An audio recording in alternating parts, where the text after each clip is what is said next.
भावा थांब, तुला काहीतरी सांगायचं होतं.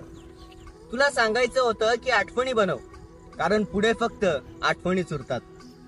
आज घरात आहेस, आई बाबा जवळ आहेत, गाव आहे, मित्र आहे आणि वेळ सुद्धा आहे. हसताना, गप्पा मारताना आणि शेतात फिरताना तुला वाटत असेल की हे सगळं तर रोजच आहे. पण भावा लक्षात ठेव, हे क्षण पुन्हा येणार नाही.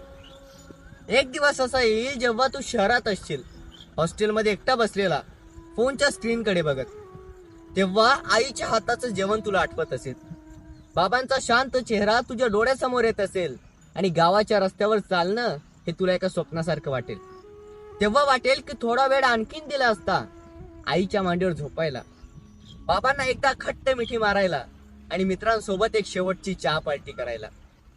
भावा जीवन पुढे जातं, पण ज्या गोष्टी मनात घर करून राहतात ना, त्या या आठवणी असतात. म्हणून सांगतोय, आता घरात आहेस ना, तर मनापासून जग. आईच्या बोलण्यावर हस, बाबांच्या गोष्टी ऐक आणि मित्रांसोबत वेळ घालव.